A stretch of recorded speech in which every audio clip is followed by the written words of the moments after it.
Okay, everybody, welcome back. David Ansardi here. I'm going to, all right, here we go. I am going to do your next video clip, which is going to primarily be about non-steroid type hormones. And then I'm going to do a separate clip on the function of steroid type hormones. So what am I talking about here? Steroid versus non-steroid type hormones.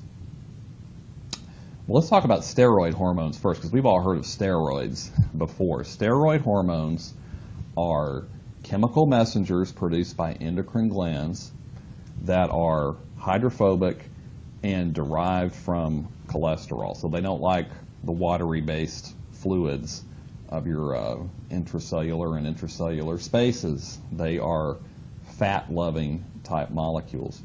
Here's what cholesterol looks like. It's a chemical structure mainly made of carbons and hydrogens that are linked together to form these little ring-shaped structures. That's cholesterol. And any type of molecule that has lots of carbons and hydrogens in it, that's a hydrocarbon, those tend to be hydrophobic. They love fats. So that's cholesterol. And then your steroid type hormones are derived from these very important molecules. So there are some additional atoms that are added to cholesterol to make different types of hormones. Your steroid hormones include things like estrogen and testosterone. Testosterone, your male sex hormone, can trigger muscle growth, which is why bodybuilders take steroids to promote muscle growth and fat loss as well.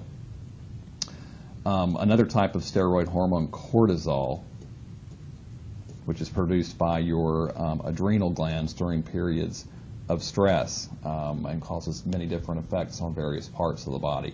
So those are your steroid hormones, and I want you to keep in mind that they are hydrophobic, because that winds up being key to how they cause their effects on their target locations in your body.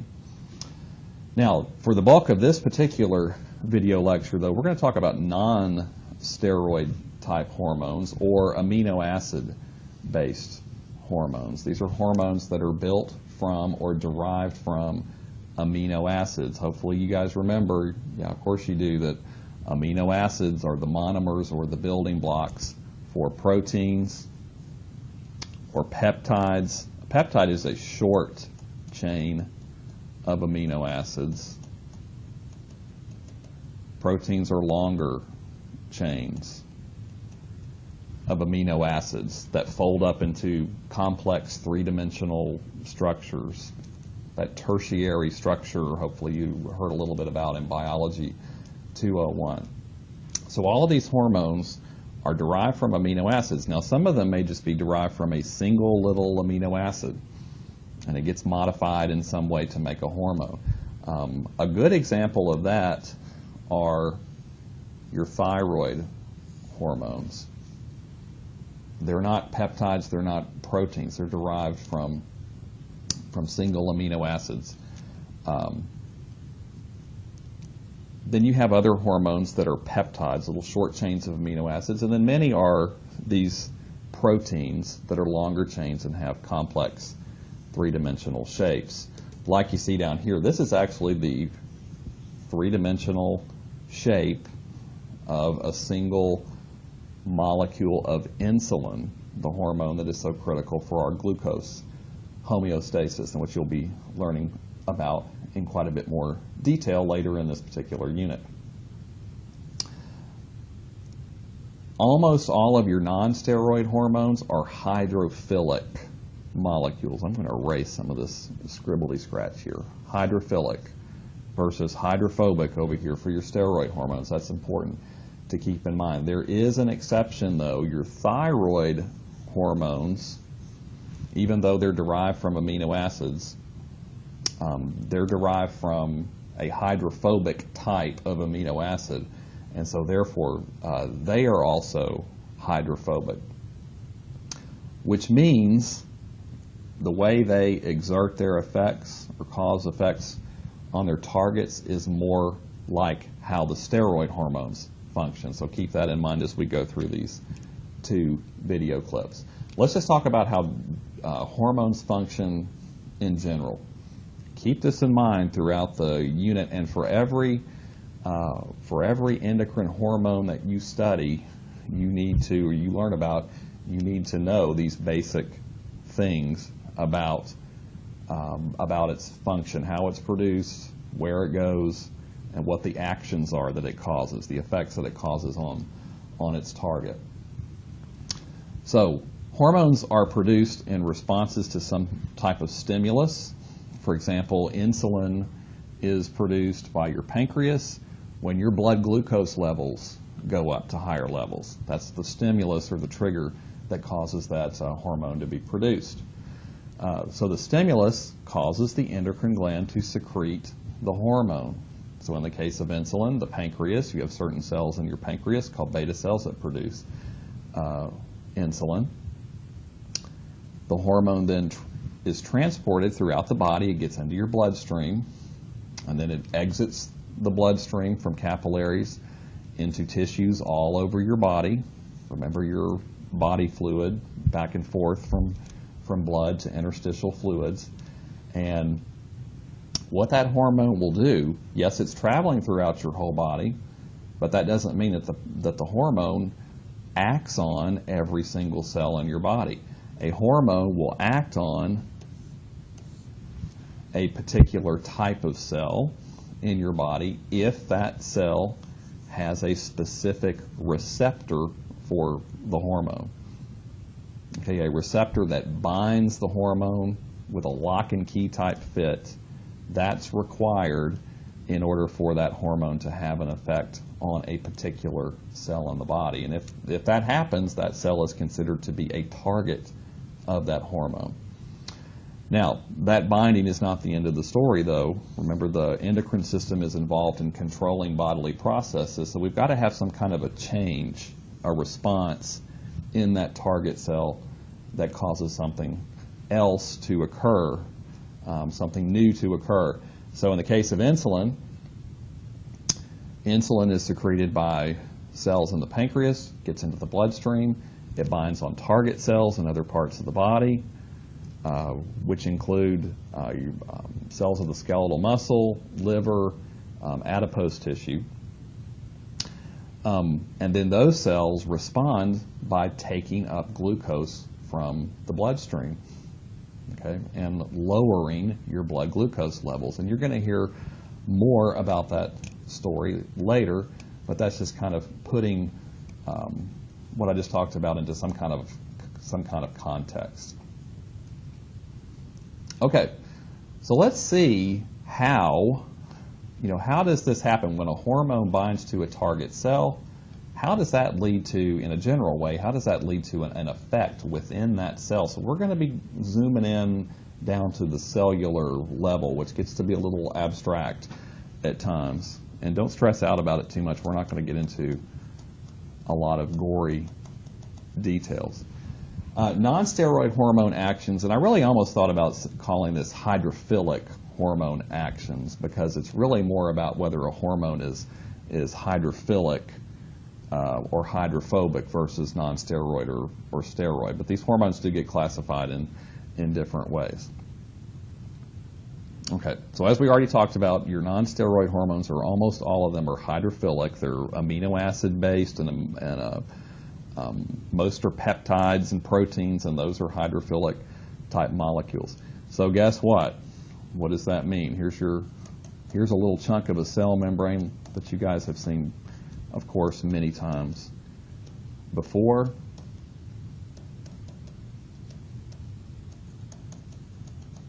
If you have a hormone that has been secreted by an endocrine gland, and it is a hydrophilic non-steroid hormone, and it's out here in the extracellular fluids, it cannot make it across the cytoplasmic membrane of a target cell. It can't diffuse through that phospholipid bilayer, can't get through all these fatty acid tails here of the membrane. So what that means is these types of hormones in order to start to have an effect on a target cell, they have to bind to a cell surface receptor. Okay, so these cell surface receptors are membrane proteins. And individual cells may have thousands and thousands of copies of different types of receptors for different types of molecules floating there all through their cell membranes. Not all cells have the same receptors. Okay, so for a particular hormone, that cell will only bind the hormone if it has the particular receptors for it. So for example, if this is insulin right here, this little red molecule here, insulin is only going to bind to the surfaces of cells that have insulin receptors in their membranes. Cells that don't have insulin receptors will not bind insulin, and insulin will have absolutely no effect, at least directly, on those types of cells. So once a hormone binds to its, once a hydrophilic non-steroid type hormone binds to its cell surface receptor, that is the first step in a series of events that causes that cell to respond. And so let's take a look at how that actually happens. And this is a diagram from your textbook, and there is quite a bit of complicated language here. I'm going to kind of walk us through this. You don't need to learn the nitty-gritty details of what this diagram is showing, but you do need to walk away with the bigger picture that I'll discuss here at the end. So let's see what's going on here. So here we have the cytoplasmic membrane of a target cell for a particular hormone. So here the hormone, here are these little pink spheres, and this is a target cell, so it has the specific receptor for that hormone. So the hormone binds to the receptor. They fit together, lock and key type fit. Once that happens, okay, the hormone doesn't get across. It can't go inside the cell and do anything. So here's how it actually can trigger an effect. What happens in the case for many hormones is once the hormone binds its receptor, there are other proteins along the inside there of the cytoplasmic membrane that are called G proteins. And again, don't worry about the nitty-gritty details here. But when the hormone binds to its cell surface receptor, the receptor changes shape, which now allows it to bind to a G protein that's also sitting there in the membrane. They don't come together, they can't bind together unless first the hormone binds to its receptor. The next thing that happens, this G protein here binds a GTP molecule. GTP is like ATP. It's an RNA nucleotide, but it has, instead of an A or an adenine base, it has a G or a guanine base. Okay, the G protein will not bind to GTP unless it has first bound to the receptor molecule that has bound the hormone. So what we're seeing here is there's a step-by-step process. One step leads to another, and you've seen these types of things before in physiology, such as when you learned about how your muscle fibers contract. So it's a step-by-step sequence. One thing leads to another, and none of the subsequent steps happen unless the very first trigger occurs at the beginning. So once GTP is bound to this G protein, these proteins can slide along the membrane, and it is now capable of binding to an enzyme called adenylate cyclase. So this is enzymes. Almost all enzymes are proteins. This is sitting there in the membranes of your cells. It's not active. It's not doing anything though until a G protein bound to GTP binds it. Those two come together. Now this enzyme is active.